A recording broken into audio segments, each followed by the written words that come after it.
Assalamualaikum warahmatullahi wabarakatuh. Alhamdulillah wassalatu wassalamu ala Rasulillah wa ala alihi wa sahbihi wa man wala wa ba'd. A'udzu billahi minasy syaithanir rajim. Bismillahirrahmanirrahim. Ya ayyuhalladzina amanu taqullaha haqqa tuqatih wa la tamutunna illa wa antum muslimun. Ya ayyuhalladzina amanu kutiba 'alaikumus syiyam kama kutiba 'alal ladzina min qablikum la'allakum tattaqun. Ayyaman ma'dudat faman kana minkum maridan aw 'ala safarin fa iddatun min ayyamin ukhra. Wa 'alal ladzina yutiqunahu fidyatun ta'amu miskin. Faman tatawakhala fa huwa khairul lahu wa an tasumu khairul lakum in kuntum ta'lamun.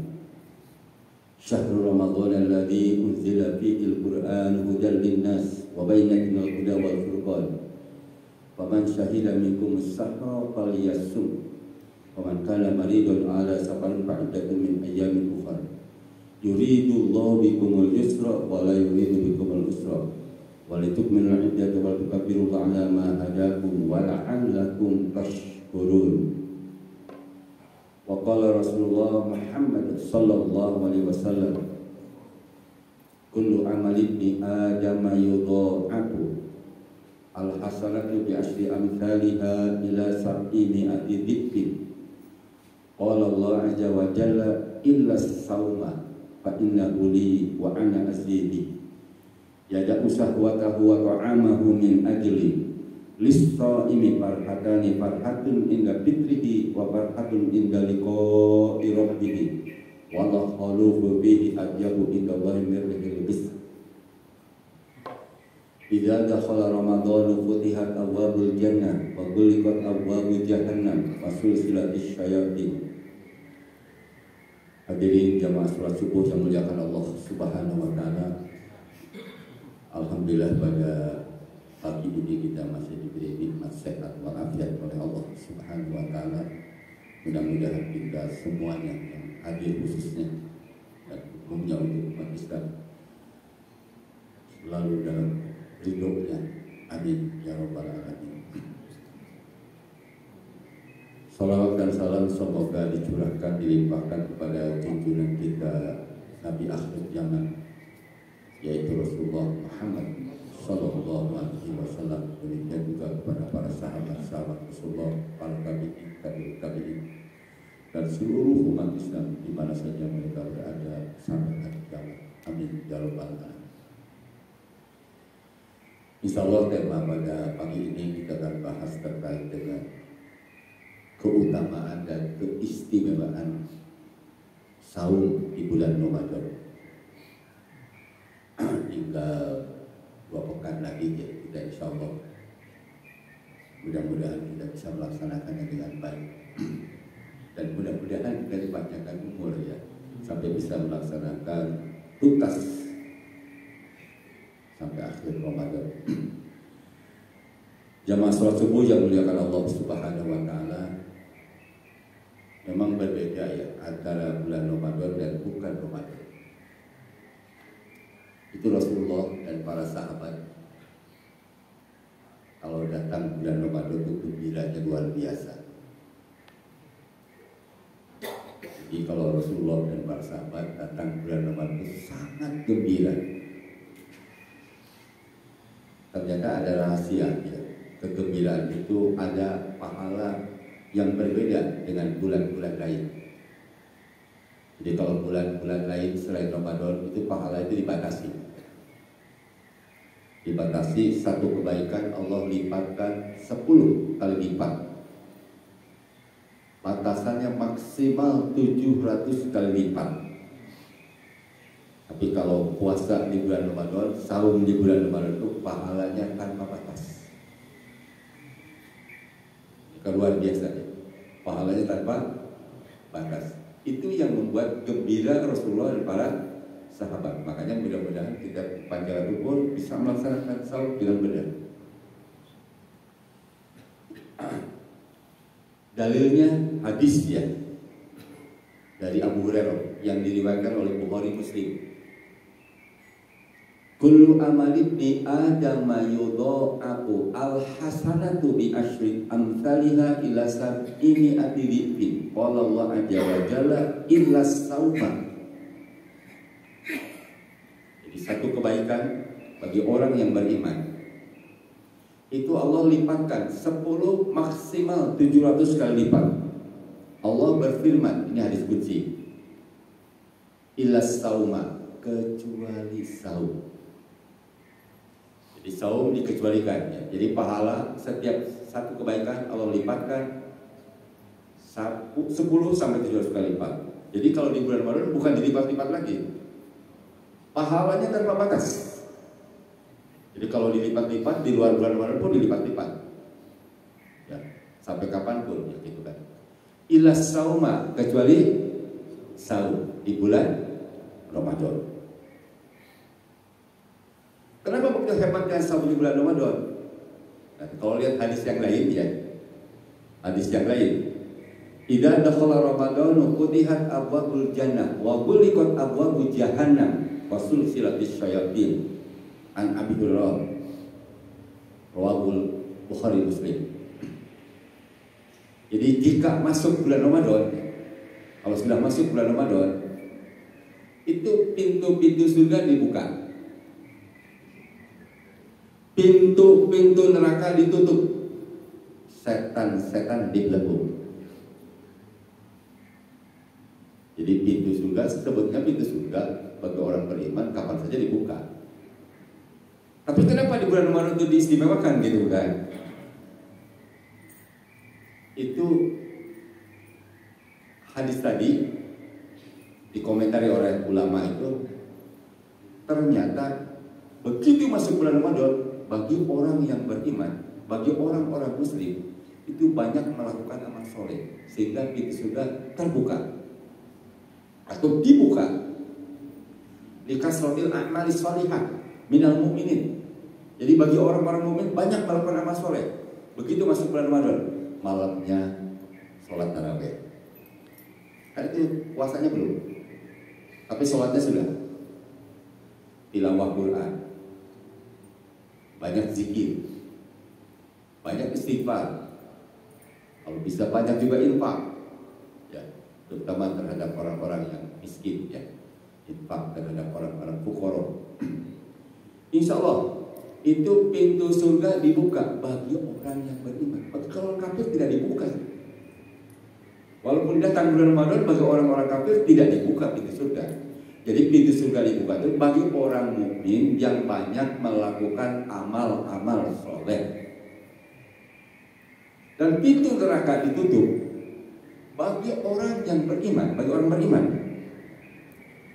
Kecil kemungkinan untuk melakukan maksiat. Tahu dia, ini bulan Ramadan, bulan suci. Kecil kemungkinan untuk melakukan maksiat. Jadi kalau orang banyak melakukan maksiat di bulan Ramadan, dipertanyakan orang berimannya. Dan yang paling istimewa lagi adalah ibadah yang paling ikhlas dibandingkan dengan ibadah-ibadah lainnya. Bukan berarti ibadah yang lain itu tidak ikhlas. Maksudnya ibadah saum itu ibadah yang paling ikhlas.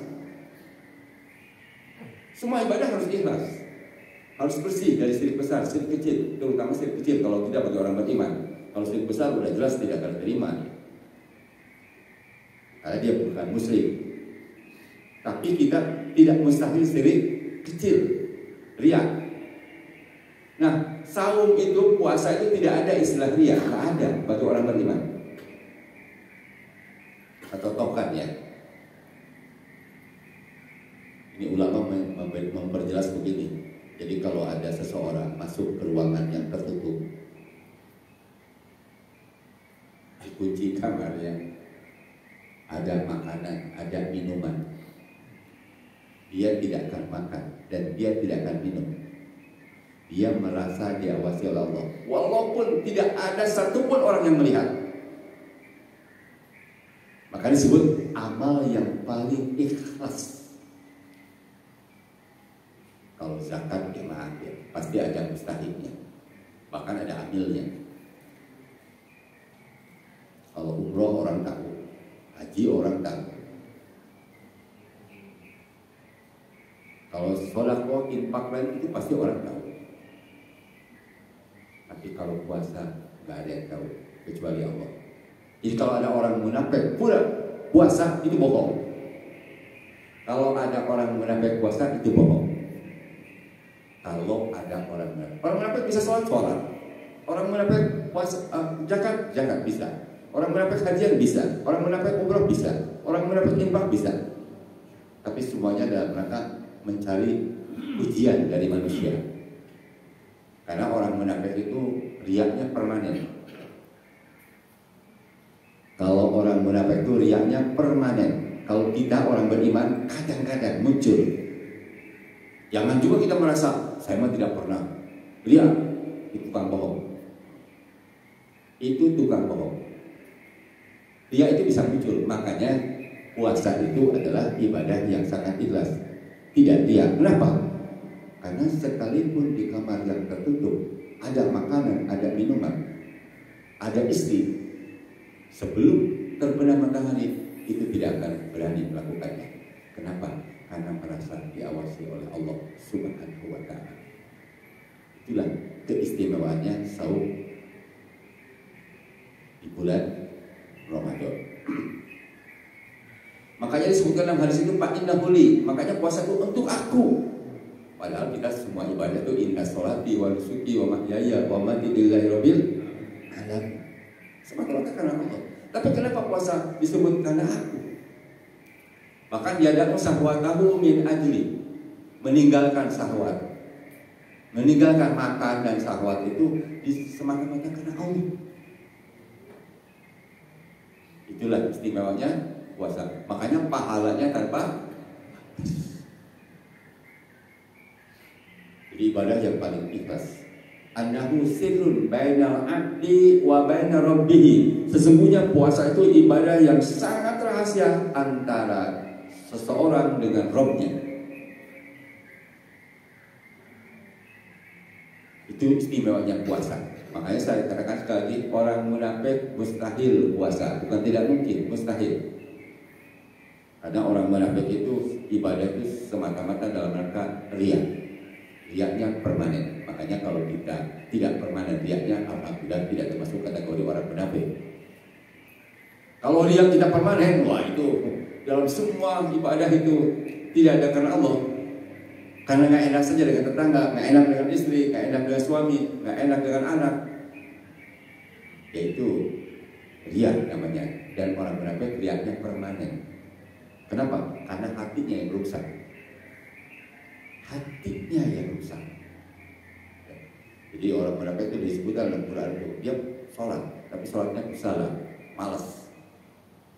Di samping malas, yura'u dan nas, riya, ingin dipuji oleh manusia. Itu ciri orang munafik. Jadi orang munafik mustahil puasa, mustahil saum di bulan Ramadan. Nah, terkait rahasia tadi, kenapa pahalanya tanpa batas? Karena puasa itu mengajarkan harus sabar. Jadi yang membuat pahala tanpa batas itu karena sabar.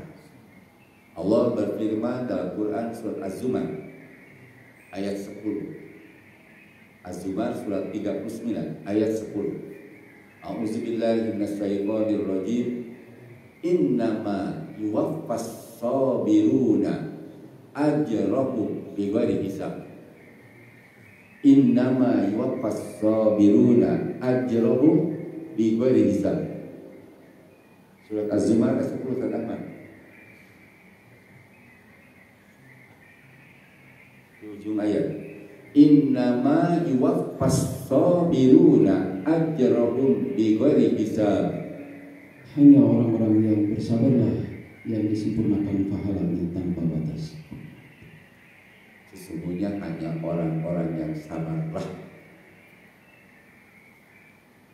Allah cukupkan pahalanya tanpa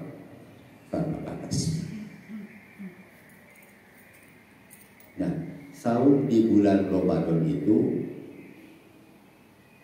ada 3 kesabaran. Jika tiga-tiganya sabar, itu pahalanya tanpa batas. Makanya oleh itu kita mudah-mudahan meningkatkan puasa setiap tahun, dan tahun ini harus semakin lebih baik daripada kemarin. Diusahakan 3 sabar ini kita penuhi. Pertama adalah sabrun ala alamil ju'i wal atash. Pertama, sabar untuk menahan rasa lapar dan haus. Ya alhamdulillah lah, cuma kita insya Allah. Tapi tidak sedikit juga orang tidak sabar. Jam 11 nongkrong di pasar, kelihatan kakinya aja. Tapi kalau kelas-kelas kakap ya, kalau kelas kakap di hotel-hotel bintang 5 ya tidak ada yang lihat kan. Sudah dengan teman-temannya. Jadi kalau dia ngaku muslim, tidak puasa sengaja dan tidak merasa itu wajib, itu bisa murtad. Dan dia tidak meyakini bahwa itu adalah wajib, bahwa dia tidak meyakini bahwa itu arkanul Islam, bagian dari rukun Islam, maka dia murtad. Makanya kalau orang munafik itu tidak mungkin puasa, karena orang munafik sudah murtad, sudah kafir, cuma lahiriahnya muslim, ngakunya muslim. Makanya tidak setiap yang ngaku beriman masuk surga. Tapi kalau orang mukmin pasti masuk surga. Orang muslim itu pasti masuk surga. Tapi kalau yang ngaku muslim belum tentu masuk surga. Salah satu di antaranya orang munafik, seperti kata Allah, wa minan nasi may yaqulu amanna billah wa bil yaumil akhir wa ma hum bimu'minin. Yukhadi'una Allah wal ladina amanu wa ma yakhda'una illa anfusahum wa ma yash'urun fi qulubihim marad fazadahumullahu marada wa lahum adzabun alimun bima kanu yakdzibun. Amin.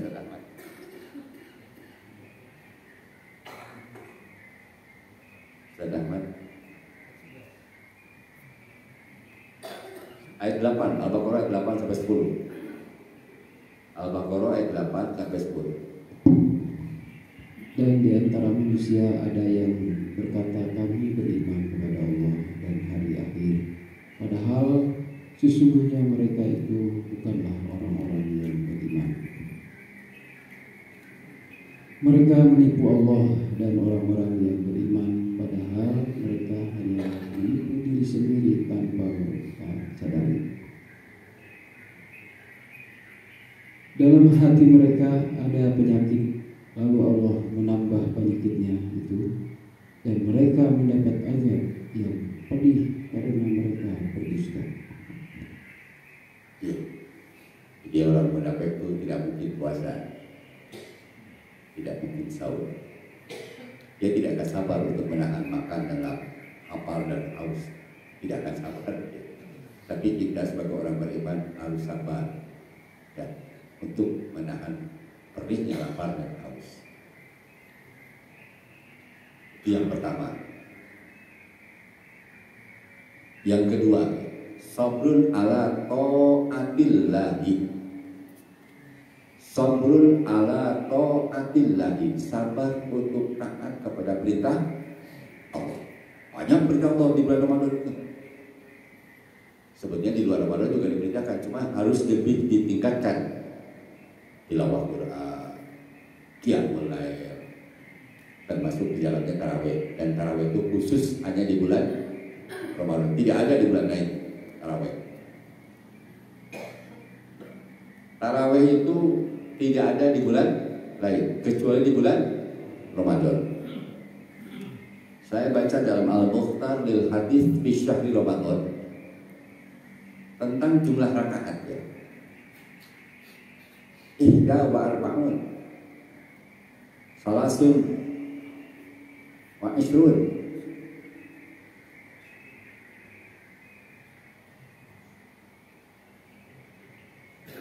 salasat asyrata, ihda wa asyrata. Jadi jumlah rakaat itu para ulama berbeda pendapat, para ahli ilmu berbeda pendapat. Kita harus legowo kalau beda pendapat para ulama. Karena al-ulama warasatul anbiya. Artinya pasti ada dalilnya. Pasti ada kalau ulama, kecuali keulamaan ya.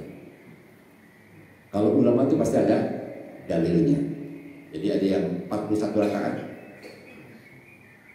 ada yang 39 rakaat, ada yang 23 rakaat, ada yang 13 rakaat, ada yang 11 rakaat. Kalau di kita yang paling dikenal kan 11 dan 23. Jadi bisa 41, bisa 39, bisa 23, bisa 13, bisa 11 rakaat. Cuma paling dikenal di kita ini 23 dan 11. 23 dan 11 dua-duanya benar. Yang 41 juga benar. Yang 39 juga benar. Kalau mau silakan aja. Bisa 22, bisa 44. Tapi biasanya sholat sunat itu 22. Jadi 4-4-3 juga boleh. 2-2-2 atas 3 juga boleh. 2-4-4 pangcu 3 juga ada dalilnya yang diriwayatkan oleh Bukhari Muslim dari Aisyah. Hadirin jamaah sholat subuh yang muliakan Allah Subhanahu wa taala, itu masalah jumlah rakaat. Jadi insyaallah. Adapun kapan saumnya mulai? Kalau Muhammadiyah sudah menyebutkan, sudah mengatakan tanggal 11. Dalilnya sama, sumu liruyatihi wabdiru liruyatihi. Ya. Puasalah karena melihat hilal, dan Idul Fitri karena melihat bulan, kan gitu.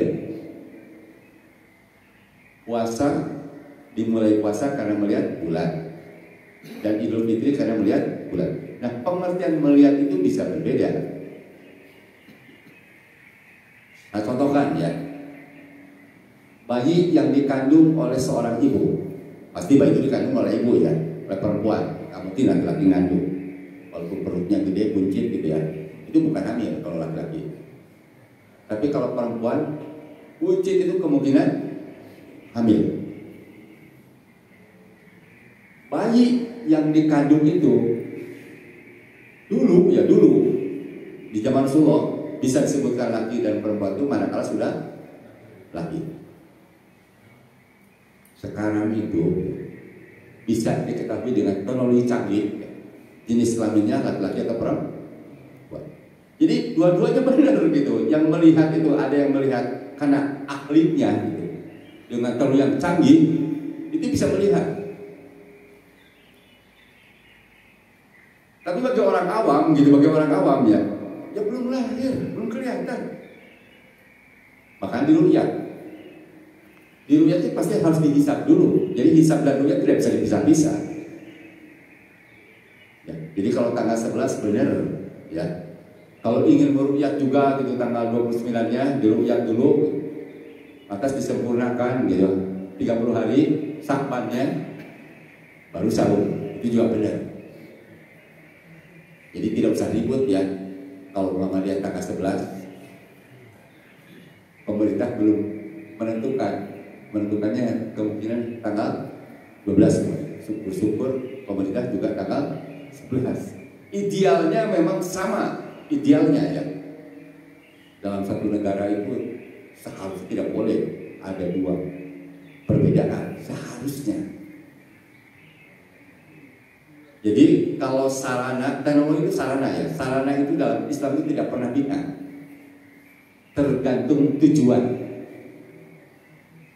Jadi kalau sarana, maaf ya, kalau bid'ah itu terkait dengan 6. Sering saya sampaikan kan. Waktu, tempat, cara, sebab, jenis, hitungan. Ingat-ingat itu. Kalau bid'ah itu dalam ibadah selalu terkait dengan yang 6. Waktu, tempat, cara, sebab, jenis, hitungan. Contoh hitungan, puasa itu 1 bulan. 1 bulan itu bisa 29, bisa 30. Jadi kalau ada puasa 28 hari, enggak benar itu. Ada yang puasa 31 hari, enggak benar juga. Tapi kalau 29 atau 30 pasti benar. Kalau 29 atau 30 itu benar. Tetapi kalau ada yang 28 hari puasa 1 bulan atau 31 hari, itu tidak sah puasa. Tidak benar. Karena hitungannya 1 bulan. Cuma 1 bulan itu bisa 29, bisa 30. Dan Nabi pada umumnya hampir rata-rata 29. Bukan tidak pernah 30, pernah 30. Tapi kebanyakan 29. Jadi kalau 29 benar, 30 benar. Karena 1 bulan. Cuma yang jadi masalah ada puasa haram. Di antaranya adalah Idain. Idain itu pasti, itu sepakat semua ulama itu ya. Idain itu pasti haram. Hari Tasyrik itu pasti haram.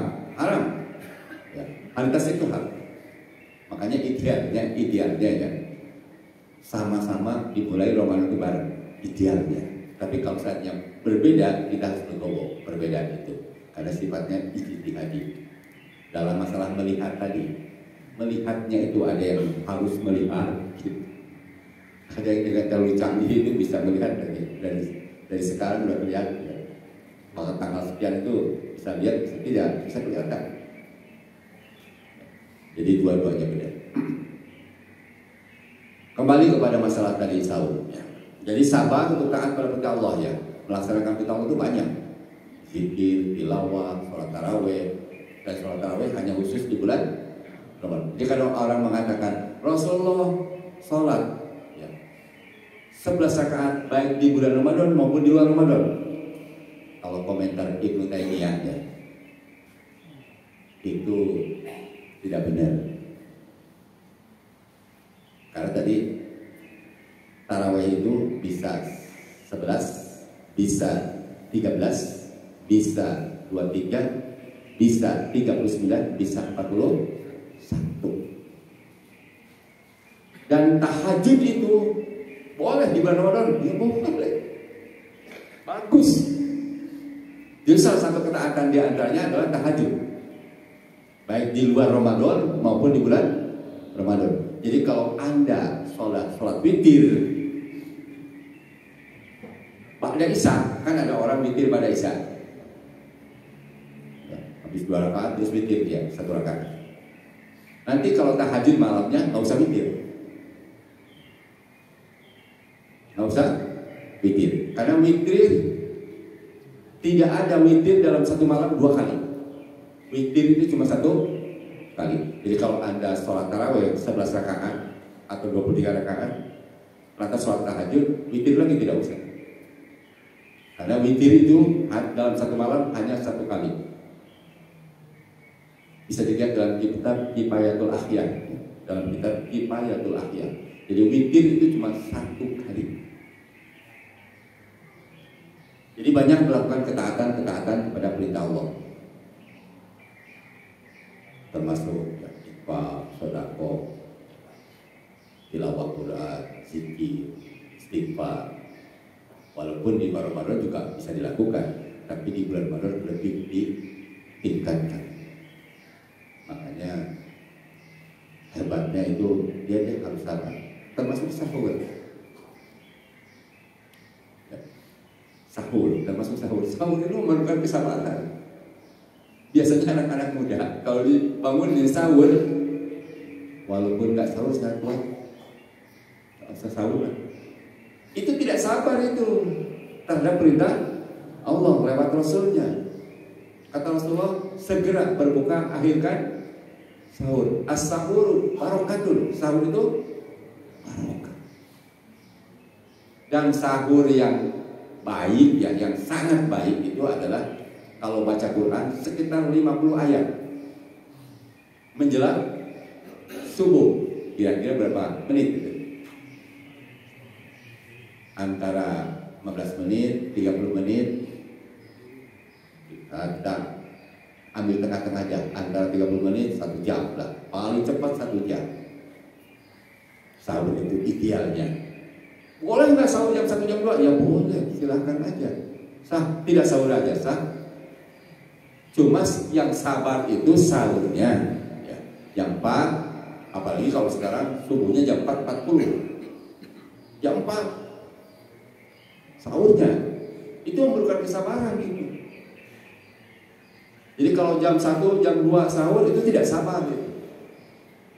Dan orang yang sabar itu dia 50 ayat kalau baca Quran menjelang subuh. Jadi kalau umpamanya maaf ya, di kita kan kadang-kadang sudah imsak. Padahal imsak itu artinya imsak itu artinya Ustaz Akbar, imsak itu artinya menahan. Artinya puasa. Kan definisi puasa itu al-imsak, anil mufattirati, gitu kan? Minal fajristani ila gurubis syamsi. Jadi disebut puasa itu adalah imsak, menahan dari yang membatalkan puasa. Kapan? Mulai terbit fajar yang kedua sampai terbenam matahari. Cuma di kita ini kenapa ada imsak 10 menit gitu? Itu para ulama ijtihad saja, para kiai ijtihad saja, ijtihad khawatir 10 menit ini diberi waktu 10 menit gitu kan, supaya hatian. Sebetulnya kalau Anda bangun ternyata tinggal 2 menit lagi, segera sahur, makan, minum, makan kurma 7 banyak gitu kan, minum air segelas cukup gitu, 2 menit cukup kan, tinggal 2 menit lagi sahur segera. Oh ini udah imsak. Maksud imsak tadi itu para kiai berijtihad supaya hati bukan batal, tidak batal itu. Nah, cepat ya, cepat makan, cepat minum. Jadi makan itu tidak mesti makan nasi gitu kan, kurma gitu. Makanya siapkan kurma supaya mudah. Kalau terlambat gitu, tinggal 5 menit lagi, ya udah segera minum dan makan. Tapi begitu terbit fajar yang kedua, subuh maksudnya, itu tidak boleh makan, tidak boleh. Lu kesiangan, udah subuh, azan, masih makan, nggak boleh itu. Kalau sudah azan tidak boleh, itu imsak, menahan, harus ditahan dari yang membatalkan puasa. Jadi sekali lagi imsak kita ini maksudnya itu tujuannya untuk supaya menjaga agar hati-hati ini sudah hampir dekat, apalagi kalau masih muda-muda ya, berhubungan suami istri ya, jangan sampai kebablasan gitu, maksudnya begitu. Karena kalau sengaja setelah terbit fajar yang kedua sengaja melakukan hubungan suami istri, itu harus ibaratnya puasa 2 bulan berturut-turut. Bayangkan 2 bulan berturut-turut. Nah puasa itu tadi sabar untuk tahan. Yang ketiga, sabrun an maksiatillah. Sabrun an maksiatillah, sabar untuk tidak maksiat. Maaf ya, kadang-kadang maksiat itu banyak di lisan. Maksiat yang paling banyak itu ucapan. Hati-hati, jaga. Ini bulan Ramadan, sehingga kalau kita diajak ngomong yang tidak baik lah dengan teman, saya sedang puasa. Kalau ada orang ngajak maksiat, saya sedang puasa. Maksudnya jangan lakukan itu. Jadi jangankan maksiat besar, maksiat kecil pun kita hindari. Karena kebanyakan maksiat itu lisan. Makanya Rasulullah menyampaikan kepada kita, salamatul insan bihibzil lisan, selamatnya manusia karena bisa menjaga lidahnya, mulutnya. Mulut ini kadang-kadang karena tidak bertulang. Mulut itu kadang-kadang karena tidak bertulang, jadi kadang-kadang kebablasan. Oleh karena itu kita harus jaga dari maksiat, baik maksiat lisan, apalagi maksiat perbuatan, apalagi maksiat hati. maksiat hati itu lebih parah lagi. Karena kalau maksiat hati itu lebih parah, maksiat lisan juga parah. Makanya maksiat itu harus dihindari, Maksiat hati gimana? Ketika sengaja melihat gambar-gambar porno itu maksiat.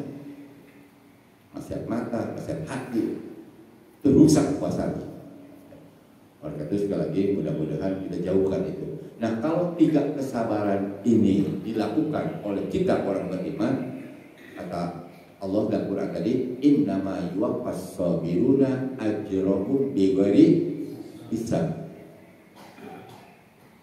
Sesungguhnya hanya bagi orang-orang yang sabarlah Allah cukupkan pahalanya tanpa batas. Pertama, sabar untuk menahan lapar dan haus dari mulai terbit fajar yang kedua, karena terbit fajar itu ada 2, terbit fajar yang kedua sampai terbenam matahari. Yang kedua, sabar untuk taat kepada perintah-perintah Allah. Dan yang ketiga, sabar untuk tidak maksiat. Jika 3 kesabaran ini kumpul, 3-tiganya, maka pahalanya tanpa batas. Mudah-mudahan tahun ini kita bisa melakukan itu dan kita usahakan, ikhtiarkan. Karena orang yang baik itu selalu berikhtiar dan tidak merasa puas. Jangan merasa kita yang paling bagus. Jadi kalau sudah bagus, tingkatkan bagusnya. Kalau belum bagus, jadi orang bagus. Dan puasa juga ibadah yang paling mendidik kepada kita kejujuran. Puasa itu ibadah yang terkait dengan kejujuran. Makanya kalau orang-orang tukang bohong itu kemungkinan kecil puasa. Tukang bohong ya, kalau tukang bohong, tukang hoak. Tukang bohong itu kemungkinan, karena puasa itu mengajarkan kepada kita jujur. Makanya kenapa kalau kipat itu selalu dikaitkan dengan puasa? Seperti contoh, sumpah palsu, sumpah bohong.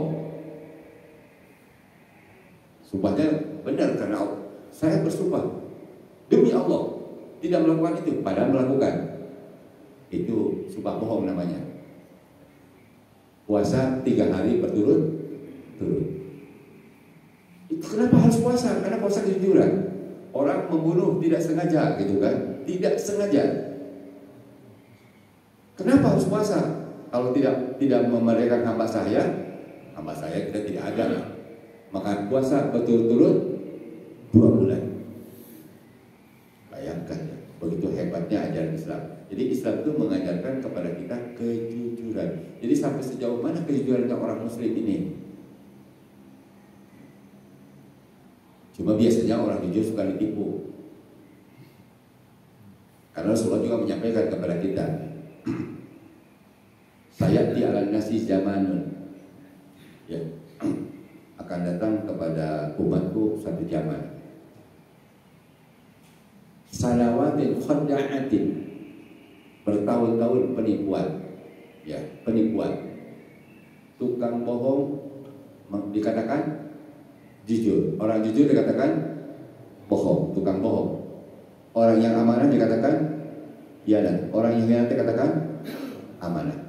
Wa yantiqu biha rabido. Rabido itu orang yang jahil terhadap Islam, tapi suka bicara tentang urusan-urusan manusia. Nah, itu tukang bohong. Jadi puasa itu mendidik kepada kita jujur. Mudah-mudahan kita semakin jujur, semakin jujur. Jujur itu penting. Kenapa? Karena jaminan untuk masuk surga harus jujur. Seperti kata Rasulullah, alaikum bisidqi fa inna sidqa yahdi ilal birri wa innal birra yahdi ilal jannati. Hendaklah kalian jujur, karena jujur itu mengantarkan kepada kebenaran, dan kebenaran itu mengantarkan ke surga. Jadi kalau ingin masuk surga harus jujur, dan puasa mengajarkan jujur. Sampai ada pintu khusus ya bagi orang yang puasa itu ar-royan. Mudah-mudahan kita bisa masuk pintu yang mana saja. Nah, ternyata masuk pintu surga yang mana saja di antaranya ya, kalau saya baca hadis itu di antaranya. Kalau habis wudu itu berdoa. Keluar dari kamar mandi atau habis wudu baca doa. Asyhadu an la ilaha illallah wahdahu la syarika lahu wa asyhadu anna Muhammadan abduhu wa rasuluh. Allahumma ij'alni minat tawwabin waj'alni minal mutatahhirin waj'alni min ibadika. Kalau rutin itu dibaca, salah satu di antaranya itu untuk bisa masuk ke pintu surga yang mana saja. Itu kan ringan, mudah, tapi harus rutin terus. Ingat. Jadi memang pintu-pintu pahala itu sangat banyak. Dan jangan kita mencari pintu-pintu maksiat. Jangan dicari pintu-pintu maksiat itu, jangan dicari. Tapi pintu-pintu surga yang harus dicari, harus diusahakan, diikhtiarkan. Ya, mudah-mudahan puasa kita di bulan Ramadan tahun ini lebih baik daripada tahun-tahun yang lalu. Masih ada waktu? Berapa menit lagi? Berapa? 20 menit lagi. Maka ada yang bertanyakan, silakan. Kalau nggak bisa saya jawab, ada ketua DKM. Ya, maka. Ya. Maka. Ada yang bertanyakan, maka. Ya, maka. Waalaikumsalam. Kalau apa? Musafir perjalanan. Ya, musafir. Bagaimana puasanya itu? Apakah kita tidak puasa? Jadi tentang wajibnya puasa itu pertama bagi orang yang ada di tempat. Sekali lagi ya. Yang kedua tidak terhalang untuk melakukan puasa. Apa yang terhalang itu? Seperti nifas. Siapa lagi yang boleh tidak puasa itu? Yang sakit. Siapa lagi? Termasuk musafir. Makanya dalam Quran itu kan disebutkan tadi, ayyamam ma'dudat faman kana minkum maridun aw ala safarin fa iddatun min ayyamin ukhra. Jadi bagi orang yang sakit atau bagi orang yang dalam perjalanan, dia dapat rukhsah. Rukhsah itu keringanan, kalau bahasa kita hadiah, dispensasi dari Allah. Hadiah dari Allah gitu kan. Boleh tidak puasa kalau dalam tapi kalau perjalanan dari sini ke Lulia, ya bukan perjalanan itu maksudnya ya, perjalanan keluar kota. Itu bahkan kalau dulu itu dihitung dengan kilometer sekian, 90 kilo. Atau karena masakohnya, masakoh itu karena kesulitannya. Jadi itu bagi orang yang tadi boleh tidak puasa, cuma harus di qada. Itu ayyam ma'dudat. Jadi qada. Makanya puasa itu hebatnya dalam Islam ada qada. Tapi kalau sholat nggak ada qada. Makanya kalau orang haid, orang nifas, dikodok nggak puasanya? Dikodok nggak? Kalau dia sudah nifasnya selesai, dikodok. Dikodok. Tapi kalau sholat nggak ada kodok. Orang harus kodok sholat nggak ada. Kebayangkan orang nifas gitu 40 hari, ya 1 bulan penuh dia harus kodok. Nah, harus sholatnya dikodok itu 40 kali 5, lumayan. Nggak ada kodok. Jadi makanya kalau sholat itu wajib sekalipun sakit. Sakitnya sakit fisik ya. Sepanjang tidak sakit ingatan, sholat itu wajib. Makanya kalau ada orang tua dipelihara oleh kita, dirawat oleh kita, ingatannya masih bagus, berarti dia wajib sholat. Cuma harus dibantu. Dibantu bisa dengan wudu, bisa dengan tayamum. Kalau kita khawatir basah-basah, ya tayamum. Ditayamumin, dibantu oleh anaknya, terutama anak laki-laki ya. Anak laki-laki itu wajib merawat orang tua. Kalau orang tuanya masih ada, bukan anak perempuan sepertinya wajib itu. Tapi biasanya yang rajin itu anak perempuan. Biasanya yang rajin itu. Sebetulnya kewajiban itu anak laki-laki. Sebetulnya yang wajib itu anak laki-laki. Jadi itu bagi yang musafir dapat rukhsah ya untuk tidak puasa. Cuma harus dikodok. Tapi kalau dia musafir terus puasa, boleh nggak? Wa antasumu khairul lakum. Jika dia puasa itu lebih baik. Nggak apa-apa puasa. Tidak puasa, puasa nggak apa-apa. Apalagi naik pesawat kayak gitu kan, lebih ringan. Puasa, ya puasa kita apa-apa. Karena dia nggak mau kodok dan tidak usah kodok kalau puasa. Tapi kalau dia cuma dapat rukhsah tadi, dapat keringanan, dapat hadiah, tidak diwajibkan untuk puasa. Boleh tidak puasa dia. Tapi bagi orang yang tinggal di tempat itu wajib. Tidak ada alasan apa-apa. Jadi kalau musafir sekali lagi itu diberi rukhsah oleh Allah untuk tidak puasa. Tapi kalau sholat di jamaah, bukan di kodok ya.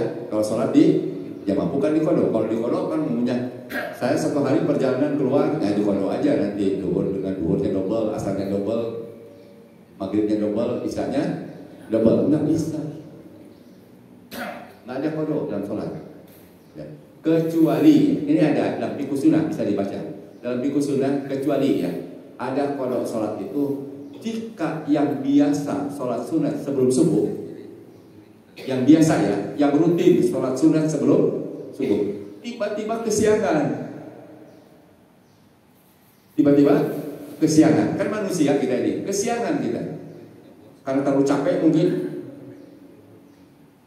dia sholat sunat pada subuh. Padahal sholat sunat pada subuh asal hukumnya haram. Tapi bagi orang yang biasa sholat sunat sebelum subuh 2 rakaat, karena dia kesiangan, itu dikodok. Itu ada dalam Fiqh Sunnah. Bisa dilihat dalam Fiqh Sunnah. Fiqh Sunnah ini salah satu fikih yang dipakai di tingkat internasional di mana-mana. Dan alasannya itu dalil-dalilnya kuat. Quran, hadis, pendapat ulama. Jadi begitu Pak, musafir boleh untuk puasa, boleh juga untuk tidak puasa. Tapi harus dikodok. Tapi bagi yang sudah tua, yang sudah tidak kuat puasa, yang tidak kuat ya, wa 'alal ladzina yutiqunahu fidyatun ta'amu miskin. Bagi orang yang tidak kuat lagi puasa, jangan dipaksa, kasihan dia. Tapi jangan pura-pura tidak kuat ya. Bedakan antara pura-pura tidak kuat dengan tidak kuat. Ini bagi yang sudah sepuh banget gitu. Udah 90 tahun, 100 tahun ya gitu kan. Fidyah dia, fidyahnya untuk orang miskin, bukan untuk ustaz. Kecuali ustaznya miskin, bukan untuk amilin, ya. Fidyahnya untuk orang miskin. Di kita kalau ada kematian, khawatir sholatnya tertinggal, fidyah. Nggak ada hubungannya sholat dengan fidyah. Nggak ada dalilnya sholat dikaitkan dengan fidyah. Fidyah itu hubungannya dengan puasa. Bagi orang yang sakit, masih muda tapi sakitnya permanen, begitu kan? Sakitnya berat. Dia tidak akan mampu puasa, fidyah. Yang sakit, yang sakitnya berat. Tapi kalau yang sakitnya terus sembuh, nah itu wajib qada. Tapi kalau sakitnya permanen, bayar fidyah. Ya, jadi yang sudah tua-tua, sudah kakek-kakek. Jadi kalau sudah tua masih bisa puasa, alhamdulillah. Kita alhamdulillah diberikan nikmat oleh Allah masih mampu untuk puasa. Itu beruntung. Makanya orang yang beruntung itu panjang umur tapi beramal soleh. Panjang umur tidak beramal soleh rugi. Panjang umur tapi beramal soleh. Ada lagi silakan makan. Ya makan. Waalaikumsalam warahmatullahi wabarakatuh. Ustaz mau nanya lanjutan yang mendapatkan shock. Kalau ibu hamil dan menyusui bagaimana? Ya. Yang hamil dan menyusui itu boleh bayar fidyah. Sebagian ulama katakan bayar fidyah dan bayar dan qada. Sebagian ulama mengatakan cukup fidyah saja. Kalau Abu Hanifah itu cukup fidyah saja. Kalau khawatir ya. Jadi kalau Imam Syafi'i itu ya, kalau orang yang hamil dan menyusui itu wajib qada dan wajib fidyah. Tapi kalau bagi Abu Hanifah itu cukup fidyah saja. Kalau menyusuinya 2 tahun, bayangkan kapan mau qadanya? Kalau menyusuinya 2 tahun gitu, ya. 2 tahun itu kan bagusnya menyusui itu idealnya ya. Idealnya menyusui itu 2 tahun. Makanya ASI sampai sekarang kan tidak bisa tergantikan dengan yang lain. Sampai najisnya saja, najis apa namanya, kaitan dengan bayi yang lahir itu, kalau bagi laki-laki ya, sampai umur 2 tahun dan dia hanya minum ASI, itu najisnya mohok papa. Tapi kalau perempuan tuh udah langsung mutawasito aja. Tapi kalau laki-laki mohok papa.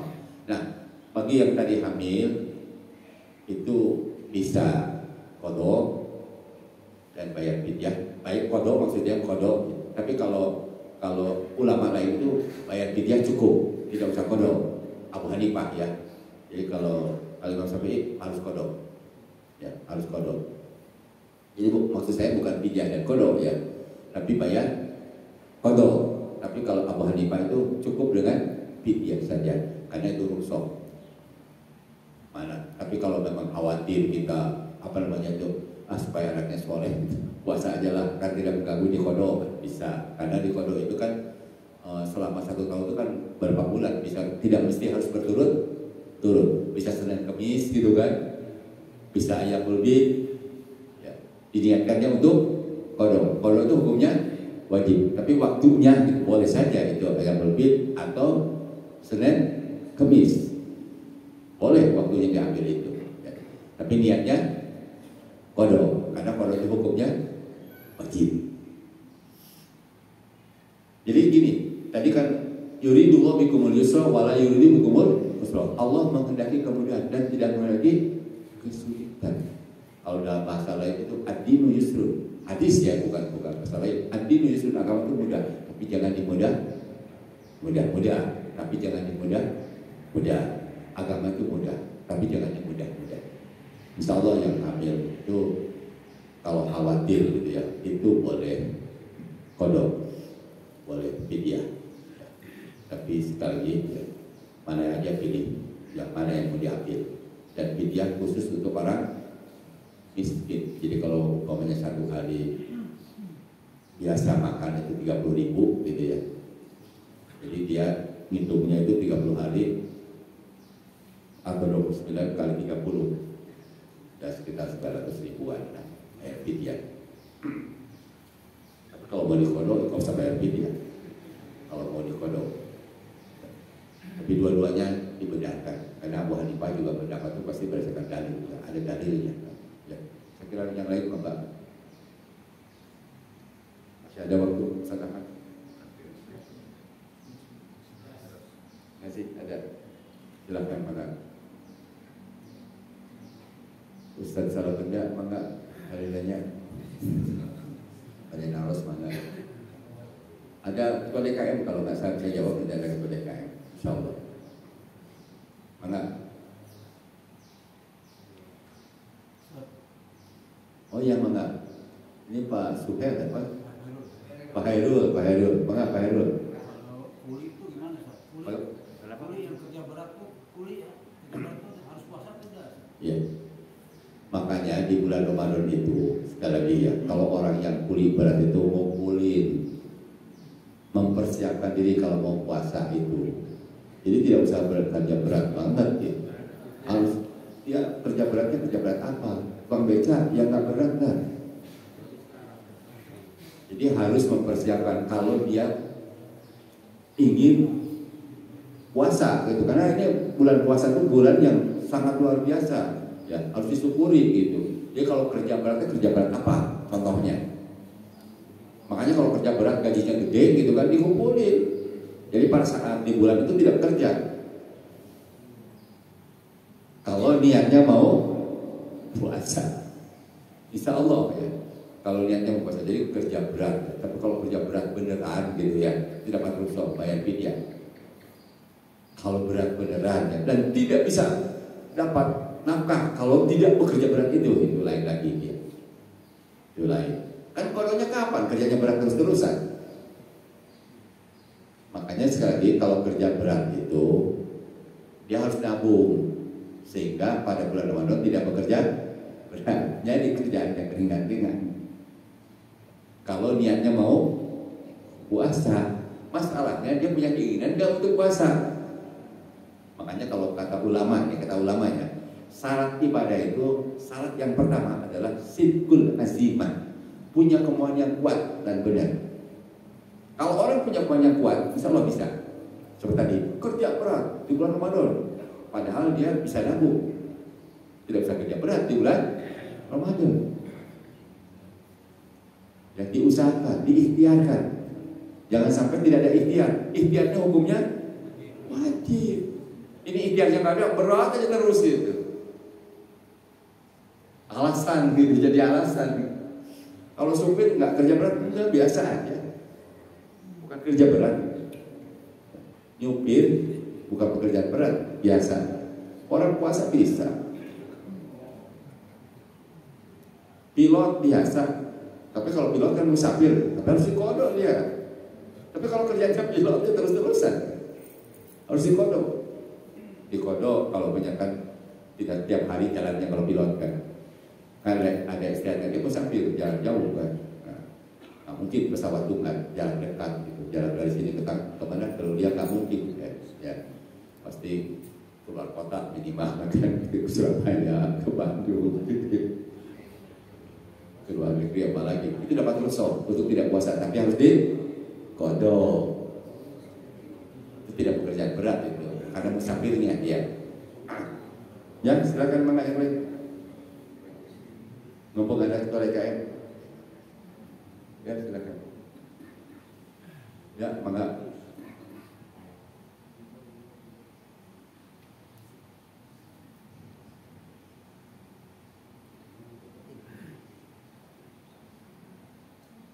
Ini ketua yayasannya kemana? Aku lihat lagi. Kenapa? Oh, lagi gitu. Dikira karena nomor satu apa namanya? Nomor 2, nomor 1. Ya, ada ya, alhamdulillah.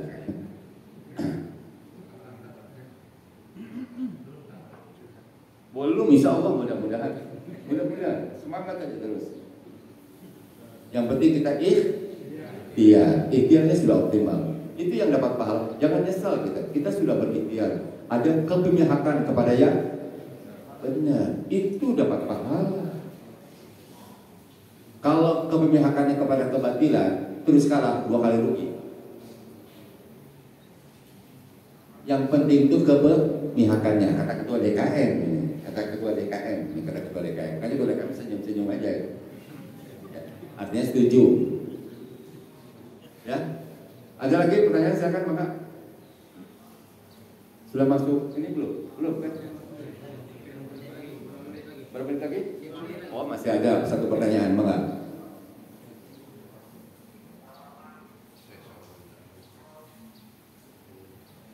Maka, kalau kata orang filsafat ya, bertanya adalah berpikir. Bertanya itu tidak mesti tidak tahu. Kayak malaikat Jibril bertanya kepada Nabi Muhammad, dia lebih tahu sebetulnya. Cuma untuk yang lain kan gitu. Bertanya itu bukan tidak tahu. Maka silakan. Yang lainnya lebih tahu daripada yang ditanya. Ya silakan Maka. Ustaz Ahmad mau nanya Maka. Pak Nyoman kemana Ustaz Ahmad? Ada, Pak Nyoman mau nanya silakan. Ini dari tadi kan kelihatan tembok rupanya. Tapi Pak Nyoman kemarin nggak salah pilih kan? Iya, kalau nggak salah pilih udah alhamdulillah. Mana Pak Nyoman? Kaitannya kitab itu puasa dengan kitab, mohon silakan. Bagaimana?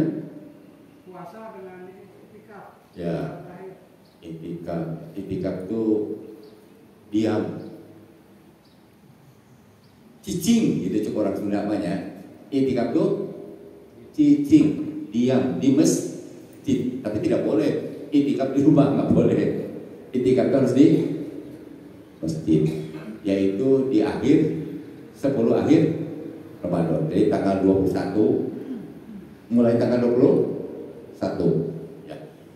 Bagusnya pada maghrib niatnya itikaf. Niat itikaf tuh. Dan itikaf yang bagus itu ya tidak pulang-pulang. Sampai menjelang mau sholat idul, mau mandi, sholat idul fitri pulangnya. Idealnya ya. Idealnya itikaf itu masuk malam 21 pada maghrib sampai keluarnya itu ya mau mandi, mau melaksanakan sholat idul fitri. Tapi boleh nggak itikaf pulang pergi pulang? Ya boleh saja ya. Jangankan gitu, 1 jam juga boleh itikaf, 5 menit juga boleh. Nama itikaf itu diam, tapi niatnya itikaf. Cuma orang itikaf ini tidak boleh, maaf ya Pak Nyoman, tidak boleh pulang ke rumah lihat, maaf ya, menghampiri istri nggak boleh. Ya, jadi itikaf itu batal kalau berhubungan suami istri, itikafnya batal. Ya, jadi dan kalau keluar juga kita itikafnya niat itikaf lagi kalau keluar, maaf ya, kalau kan banyak orang itikafnya malam doang, siangnya kerja kan gitu kan, karena kerja juga hukumnya wajib ya. Nah itikafnya malam doang, ya, niatnya terus setiap niat itikaf setiap mau itikaf diniatkan. Tapi kalau tadi tidak pulang-pulang dari awalnya niatnya sudah selesai. Niat itu tidak diucapkan ya, kecuali haji dan umrah. Tidak ada niat puasa. Nama itu sama kodin nggak ada. Dari mana? Dari cari yang bakal ada, nggak bakal ketemu. Tapi kalau haji dan umrah itu harus diucapkan. Kenapa harus diucapkan? Karena Rasulullah mengucapkan. Karena Rasulullah bukan istilah ulama yang begitu yang melapatkan niat dan tidak melapatkan, tidak ada. Ijma para sahabat, coba bisa dibaca. Ijma para sahabat, niat tidak diucapkan dan tepatnya dalam hati, kecuali haji dan umroh. Kecuali haji dan umroh, niatnya diucapkan. Kenapa? Karena Rasulullah mengucapkan. Tapi kalau yang lain-lain niatnya tidak diucapkan. Jadi itikaf bagusnya ya malam 21 pada maghrib sampai keluarnya itu ya mau mandi sholat idul fitri. Bagusnya begitu, penyembuhan idealnya. Yang masih muda-muda lah. Kalau saya tidur di karpet juga kuat. Kan ada orang yang tidak kuat di karpet itu, nggak bisa dipaksakan. Bawa kasur kan, nah itu juga bawa kasur. Boleh aja, cuma mengganggu yang lain kan. Boleh bawa kasur, boleh. Jadi kalau yang mau itikaf silahkan, itu bagus. Itikaf itu Rasulullah sampai ujung hayatnya selalu itikaf. Ya. Di 10 akhir Ramadan, tanggal 21, 22, 23, 24, 25, 26, 27, 28, 29 sampai malam 30 ya.